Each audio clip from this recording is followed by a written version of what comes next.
paten dari kabupaten ke Medan Sumatera Utara, lalu kemudian terbang ke kota Al-Madinah Al-Munawwarah. Duitnya habis, badannya mengkalis, badannya capek, kerjanya tinggal. Ada yang suaminya ikut, ada yang istrinya ikut, ada yang dua-duanya berangkat, ada yang pusing nih, asal menengok orang muntah, sarapan tak lalu. Yang membuat manusia datang kemari ini sebetulnya apa? Yang membuatnya datang adalah cinta kepada Nabi Muhammad SAW. Nabi Muhammad dapat wahyu umur 40 tahun. Kalau saya nanya, ibu bapak tak menjawab, tak apa-apa, karena nanti saya jawab sendiri. Nabi dapat wahyu umur 40, berdakwah di kota Makkah selama 13 tahun. 40 tambah 13 53 tahun. Umur 53 itu kan usia kemapanan kan, mapan.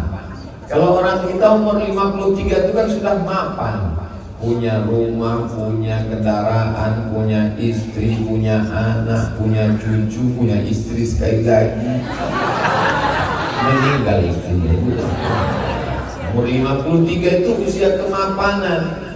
Tapi apa yang terjadi pada Nabi Muhammad SAW? Umur 53 tahun, pindah ke sini, hidupnya ulang lagi dari istri Ummul Mukminin Khadijah meninggal. Paman yang selama ini membela dari tekanan kafir musyrik namanya Abu Thalib meninggal. Berdakwah pergi ke Taif, ingin supaya orang Taif menerima dakwah. Mereka lempar pakai batu sampai berdarah, sampai retak giginya, sampai berdarah kakinya. Pindah kemari bukan dekat, naik onta 8 hari 8 malam baru sampai kemari. Dan ibu bapak tahu sendiri kota Madinah ini panasnya minta ampun. Oh dingin Pak Ustaz, kebetulan kita kemari musim dingin. Kalau musim panas di sini 40, 43, 45 derajat. Kalau anginnya berhembus, kalau mau tahu rasa anginnya berhembus, nanti sebelum naik bis, letakkan muka di knalpot bis. Nah begitulah panasnya. Dan namanya bukan Madinah, ini namanya dulu Yasrib. Apa namanya? Yasrib. Yasrib itu tempat banyak kuman, banyak hama, banyak wabah, banyak penyakit. Itu asli. Umur 53 tahun, pindah ke tempat banyak penyakit, banyak hama, banyak kuman, banyak wabah. Didoakannya lah cucunya, anak Sayyidatuna Fatimah, namanya Sayyidina Hasan dan Sayyidina Husain. Apa doa dia? U'idhukuma bikalimatillahi tammati min kulli syaitanin wa hammah. Aku berlindung kepada engkau ya Allah, lindungilah dua cucuku ini dari godaan syaitan, yang kedua hammah. Kenapa dia minta dua ini?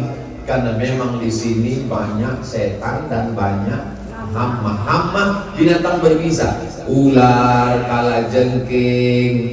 Yang pertama setan. Karena di sini ada 4 Yahudi, Yahudi Bani Nadir, Yahudi Bani Quraisyah, Yahudi Qainuqa, Yahudi Khaybar. Orang Yahudi minta ke setan nyantet pakai sihir.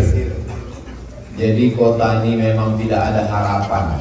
Banyak setan, banyak jin, banyak hantu, banyak santet, banyak sihir, banyak Yahudi, banyak binatang berbisa. Panasnya minta ampun.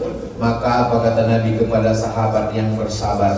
Siapa yang sabar menghadapi kota Madinah ini, maka aku akan memberinya syafaat pada hari kiamat. Siapa yang sabar melewati kota Madinah ini, maka dia mendapatkan pahala syahid. Dan kata Nabi, jadikanlah kami mencintai kota Madinah sebagaimana kami mencintai kota Makkah Al-Mukarramah. Apakah doa Nabi itu dikabulkan? Kabul. Sekarang seluruh manusia berdatangan kemari dan subuh tadi Masya Allah, tabarakallah, melimpah umat manusia berdatangan sampai kabarnya yang mestinya ibu satu hotel terpisah jadi 2 hotel karena kekacauan. Mudah-mudahan selamat kita semuanya. Apa yang membuat orang datang kemari? Magnet utamanya adalah Sayyidina wa Maulana wa Syafi'ina wa Zuhrina Muhammad Sallallahu Alaihi Wasallam. Ibu bapak yang dimuliakan Allah Subhanahu wa Ta'ala, setelah kita tahu sejarahnya, jangan kita melihat yang sekarang. Kalau yang sekarang gedung pencakar langit, mobil mewah-mewah, jalannya bagus, itu kan sekarang. Setelah 1444 tahun. Berapa lama Nabi di sini? Nabi di sini hanya 10 tahun. Berangkat dia hari Ahad malam Senin dari Makkah, sampailah dia di Kuba pada hari Senin. Ibu bapak sudah ke Kuba? Di Kuba itu dia 4 malam. Malam Selasa, malam Rabu, malam Kamis, malam Jumat. Malam Selasa, malam Rabu, malam Kamis, malam Jumat. 4 malam di Kuba, berdirilah satu masjid, itulah namanya Masjid Kuba. Siapa yang sholat di Masjid Kuba, sholat sunat, dia dapat pahala macam melaksanakan umroh. Dan Nabi selalu datang menjenguk Masjid Kuba itu. Alhamdulillah, ibu bapak sudah ke sana kemarin. Yang sibuk foto sampai tak sempat sholat, nggak apa-apa. Mudah-mudahan tahun depan bisa diulang lagi. Nanti kalau ke masjid, sholat dulu. Habis sholat baru foto. Asal jangan sedang sholat sambil foto. Itu batal sholatnya. Lalu kemudian malam Selasa, malam Rabu, malam Kamis, malam Jumat. Hari Jumat Nabi pun bertolaklah dari Kuba itu ke Yasrib ini.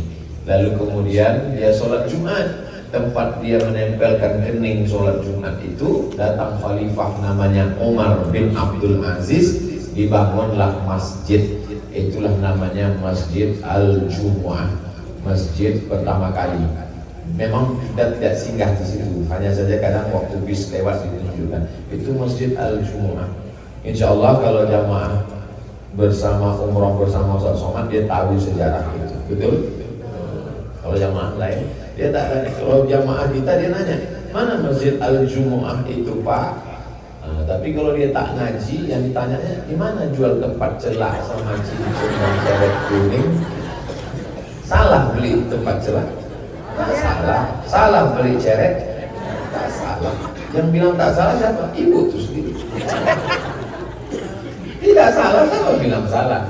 Lalu kemudian sampailah dia kemari hari malam Selasa, malam Rabu, malam Kamis, malam Jumat. Hari Jumat sampai dia kemari, datanglah orang Madinah ini memberikan wakaf tanah. Tanah itu ada sebagian yang dibeli Nabi. Nabi pun ikut mewakafkan tanah itu. Dibangunlah masjid di atasnya.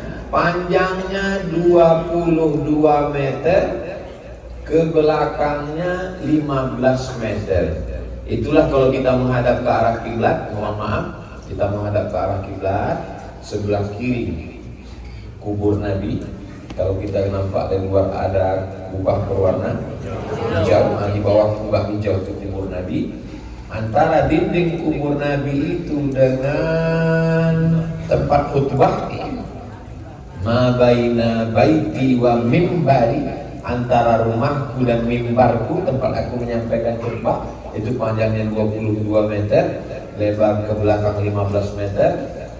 Raudhatun min riyadil jannah, itulah dia taman Raudhah. Tadi kami habis sholat subuh, langsung disuruh polisi, haji, perempuan mau masuk ke Nabi.